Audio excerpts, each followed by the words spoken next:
अस्सलामुअलैकुम and welcome to my channel A to career. MOD ministry of defence की तरफ से जो डिफरेंट जॉब्स की अनाउंसमेंट की गई है उसकी सारी डिटेल मैंने अपनी प्रीवियस वीडियो में बताई थी। लेकिन अब आपने किस तरह उसमें अप्लाई करना है, कैसे उसका चालान पे करना है, ये सारा प्रोसेस आज की वीडियो में मैं बताऊँगी। लेकिन उससे पहले मेरी आप लोगों से रिक्वेस्ट है कि इस तरह की मज़ीद जॉब्स की इन्फॉर्मेशन के लिए मेरे चैनल को सब्सक्राइब कर दें और बेल आइकन को भी प्रेस कर दें ताकि इस तरह की इन्फॉर्मेशन आप तक पहुँचती रहे। ओके, मैंने यहाँ पिछली वीडियो में भी इन सारी डिटेल के बारे में आप लोगों के साथ डिस्कस किया था कि किस तरह आपने कौन सी वेबसाइट पर अप्लाई करना है। यहाँ पे जो फर्स्ट लिंक होगा जिसमें आपने अप्लाई करना है उसका लिंक आपको कमेंट सेक्शन में मिल जाएगा, उस पर आपने क्लिक करना है। साइड में आपको अनाउंसमेंट के नीचे क्लिक हेयर का ऑप्शन मिलेगा, उस पर क्लिक करके आपने ये साइन इन का ऑप्शन जो है वो ये ओपन कर लेना है। यहाँ पे अब क्योंकि आपके पास ये डिफरेंट जॉब्स हैं, ये कौन कौन सी हैं, BS1 से लेके BS 16 स्केल तक हैं। इसके अलावा अगर आपकी एज जो है वो 30 तक है तब आप इसमें अप्लाई कर सकते हो। इसकी मज़ीद सारी डिटेल, वैकेंसी की डिटेल, इसके अलावा क्वालिफिकेशन क्राइटेरिया सारा कुछ मैंने अपनी प्रीवियस वीडियो में बताया, आप जाके उसको वॉच कर सकते हो। अब हम देखते हैं कि हमने इसमें अप्लाई कैसे करना है। आपके पास ये साइन इन का ऑप्शन हो जाएगा, यहाँ पे आपने अपने आप को रजिस्टर करना है। उसके लिए आपने अपना CNIC लिखना है, पासवर्ड लिखना है, अपना मोबाइल नंबर देना है एंड अपना अकाउंट यहाँ पे क्रिएट कर लेना है। फिर आपके पास नेक्स्ट के लॉगिन की इन्फॉर्मेशन पूछेगा, वही CNIC और वही पासवर्ड जो पीछे आपने अपने आप को रजिस्टर करते वक्त एंटर किया था वो आपने यहाँ पे एंटर करके लॉगिन हो जाना है। अब आपके पास यहाँ पे एप्लीकेशन फॉर्म ओपन हो चुका है, ठीक है। यहाँ पे अब हमने ये फिल करके अप्लाई करना है। अब आपने कैसे करना है मैं आगे बताती हूँ। इन्होंने यहाँ कहा है कि आपने अपनी जो date of birth, experience section जो भी है उसकी करेक्ट डेट फॉर्मेट के मुताबिक वो सारी चीज़ें एंटर करें। लाइक पहले आप अपना ईयर एंटर करें, फिर मंथ, फिर डे। ओके, उसके बाद नेक्स्ट उन्होंने इमेज यहाँ पे आपने अपलोड करनी है। इमेज जो है वो आपकी JPG या PNG फॉर्मेट में होनी चाहिए, ठीक है, और फोटोग्राफ साइज़ होना चाहिए उसका। उसके बाद जो है वो आपने फिर टेस्ट का जो है वो सिटी प्रेफरेंस जो है वो करना है, ठीक है। मतलब कि अगर आपका इसमें ऑब्वियसली आप अप्लाई करते हो, आपका टेस्ट होगा तो आप कौन सी सिटी में प्रेफर करना चाह रहे हो, तो पहले आप ऑब्वियसली अपना जो सिटी है वो प्रेफर करोगे। उसके बाद नेक्स्ट जो है वो अपने को एक और सिटी उसके अलावा जो है उसको प्रेफर कर दोगे। फिर उसके बाद अपनी कुछ डिटेल दोगे जिसमें आपका नेम आएगा, आपका फादर का नेम आएगा, इसके बाद आपका जेंडर आएगा, आपका रीजन आएगा, आपका प्रोविंस ऑफ डोमिसाइल यानी कि आपका डोमिसाइल कौन से सूबे से है वो आएगा। इसके बाद डोमिसाइल किस डिस्ट्रिक्ट से है वो वाला यहाँ पे जो है वो अपना सिटी या डिस्ट्रिक्ट सेलेक्ट करें। फिर उसके बाद अपना करंट पोस्टल एड्रेस या परमानेंट पोस्टल एड्रेस मतलब जो भी है वो अपना लिखें। अगर आपका करंट और परमानेंट सेम है उसको उधर से कॉपी करके उधर पेस्ट कर दें। इधर आप अपनी ईमेल लिखें, ईमेल आपने अपनी एक्टिव ईमेल एंटर करें, ऐसी ईमेल जो आपने आप तक इन्फॉर्मेशन आएगी बाद में जब आपका टेस्ट होगा, ये सारी डिटेल प्रोवाइड करेगा तो एक्टिव इन्फॉर्मेशन आपने देनी है। अपना मेरिटल स्टेटस सेलेक्ट करना है, फिर अपनी लैंग्वेजेस सेलेक्ट करनी है कि कौन कौन सी लैंग्वेजेस आपको आती है, जैसे कि उर्दू, पश्तो, पंजाबी, इंग्लिश, कौन सी कॉमन लैंग्वेजेस है जो आपको आती है। उसके अलावा भी नीचे सेक्शन दिया हुआ है उसमें आप जाके सेलेक्ट कर सकते हो। फिर आपने अपनी कास्ट यहाँ पे लिखनी है और आपने फिर अपना सेक्ट लिखना है। सेक्ट मतलब आपके जो फ़िरका कह लो, इस्लाम में अगर आप मुस्लिम हो जो फ़िरका होते हैं जैसे सुन्नी शिया तो वो आपको सिलेक्ट करोगे। फिर उन्होंने कहा कि आर यू डिसेबल, क्या आप डिसेबल हो, तो इसको जो है वो अगर हो तो यस करो, नहीं तो नो कर दो। फिर एज रिलैक्सेशन क्लेम क्या है इसके भी बारे में डिटेल मैंने प्रीवियस वीडियो में बताई थी। अगर आप इनमें से कोई एज रिलैक्सेशन लेना चाह रहे हो, इनमें से किसी एक कैटेगरी में फॉल करते हो तो उसको आप सेलेक्ट करोगे, अगर नहीं तो उसको ऐसे ही सिलेक्ट ऑप्शन रहने दोगे, ठीक है।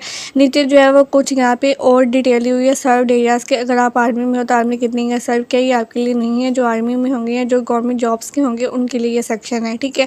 उसके बाद उन्होंने कहा कि क्या आपके पास प्राइमरी स्कूल सर्टिफिकेट है, अगर है तो यस कर दे, नहीं तो नो कर दे। मिडिल स्कूल सर्टिफिकेट का भी पूछा हुआ क्योंकि मोस्टली स्टूडेंट्स के पास नहीं होता प्राइमरी मिडिल सर्टिफिकेट, ठीक है। मैट्रिक से ही हमारे सर्टिफिकेट स्टार्ट होते हैं, तो अगर है तो यस कर दें, अगर नहीं है तो उसको जो सिंपली नो कर दें। इसके बाद हमने डिटेल देनी है अपनी एजुकेशन के सीक्वेंस वाइज। पहले मैट्रिक आएगा, फिर इंटरमीडिएट आएगा, फिर बैचलर आएगा। मैट्रिक में आपने मैट्रिक सेलेक्ट करना है, अपने मेजर सब्जेक्ट लिखने हैं, जैसे कि अगर मैट्रिक साइंस में किया है तो बायोलॉजी, फिजिक्स, केमिस्ट्री, इस तरह करके, ठीक है। फिर कौन सी ईयर में पास किए हैं, कितने मार्क्स लिए हैं, टोटल मार्क्स कितने थे और कौन से बोर्ड यूनिवर्सिटी से किए हैं। बोर्ड इंटरमीडिएट और मैट्रिक का आएगा, जैसे कि बोर्ड फैसलाबाद का बोर्ड है 22 फैसलाबाद, 22 लाहौर, इस तरह, ठीक है। सेम एज इट वही इंटरमीडिएट की डिटेल आपने एंटर करनी है। फिर बैचलर में आपने अपनी बैचलर डिग्री सेलेक्ट करनी है, अगर आपकी 14 साल तलीम है, ठीक है। वो किस में आपने किया, किस सब्जेक्ट में, उसका नाम लिखें, ठीक है। फिर उसके बाद साइड उसकी डिटेल एंटर करें कौन सी यूनिवर्सिटी से किया। लेकिन अगर आपने डायरेक्ट अपनी 16 साल तलीम की है, जैसे कि BS की है 4 ईयर वाला, ठीक है, तो यहाँ पे जो है आप अपनी सारी डिटेल, सारी डिग्री, ऑलमोस्ट सारी डिग्री ही कवर है, ठीक है। अपनी यहाँ पे डिग्री सेलेक्ट करोगे। अगर आपकी डिग्री यहाँ पे नहीं आ रही तो नीचे अदर का ऑप्शन है, उस पर क्लिक करके अपनी डिग्री का नाम लिखोगे और कौन सी यूनिवर्सिटी से की है, कितनी CGPA, क्या किस सब्जेक्ट में की है आपने, 16 साल तलीम, वो डिटेल ऐड करोगे। अगर आपने MPhil या PhD की है तो दैन फर्दर आप उसकी इन्फॉर्मेशन ऐड करोगे। उसके अलावा अगर आपकी कोई और सर्टिफिकेट की डिग्री है लाइक B.Ed वगैरह, तो इस तरह उसकी डिटेल सारी 1 बाय 1 एंटर करोगे, कौन सी यूनिवर्सिटी से की है, सारी इन्फॉर्मेशन आपने यहाँ पे प्रोवाइड करनी है।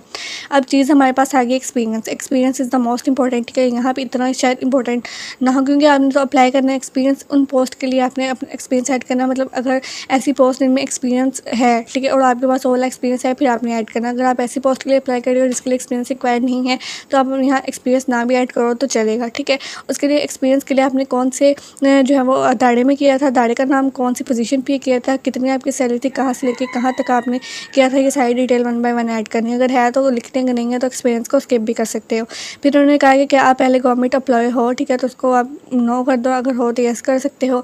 अपनी अब्रॉड की हिस्ट्री के, आपने कोई बाहर ट्रैवल किया उसके बारे में डिटेल दे दो। फिर सिबलिंग्स के बारे में डिटेल उन्होंने पूछी हुई है, वो 1 बाय 1 आप करोगे कि मेरे कितने सिबलिंग्स हैं, लाइक आपके फादर ब्रदर के बारे में, वो क्या काम करते हैं, एक पैरा में लिख लो, ChatGPT को बता के उससे पैरा लिखवा लो और यहाँ पे पेस्ट कर दो। ठीक है, उसके बाद उन्होंने कुछ जो है वो एग्ज़ाम स्टेटस पूछा होगा कि ये वाला एग्ज़ाम है, जैसे ISSB, PMS, CSS, FPSC, MOD, इनमें कभी आपने कौन से ईयर में अप्लाई किया था, कभी इन एग्ज़ाम दिया था, कितनी अटैम्प्ट थी आपकी, आपका स्टेटस क्या था, पास हुए थे या आपका कौन सी चीज़ फेल हुई थी, रिटर्न फेल हुआ था, इंटरव्यू फेल हुआ था, साइकोमेट्रिक फेल हुआ था, इस तरह आपने कोई सिलेक्ट कर लेना। लेकिन अगर आप फर्स्ट टाइम अपना MOD दे रहे हो, आपने कभी CSS PMS का नहीं दिया, तो आप इसको स्किप भी कर सकते हो इस सेक्शन को।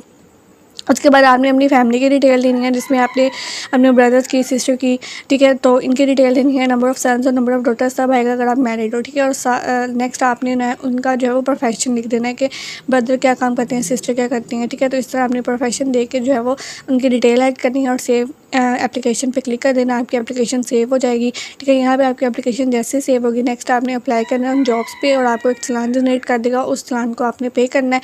एंड उसके बाद जो है वो आपकी यहाँ पे अप्लाई हो जाएगा। चालान पे करने के बाद आपका स्टेटस पेड में आ जाएगा। अब चालान जो है डिफरेंट पोस्ट का डिफरेंट है। ठीक है, अब चालान आपने मोबाइल फ़ोन से ईजी पैसा से कैसे पे करना है, इस पर डिटेल वीडियो को मैं नेक्स्ट जल्द दे के आऊँगी। अगर आपको वो वीडियो चाहिए तो कमेंट सेक्शन में मुझे ज़रूर कहिएगा। बाकी वीडियो अच्छी लगी हो तो वीडियो को लाइक कर दें। Thank you so much for watching and अल्लाह हाफिज़।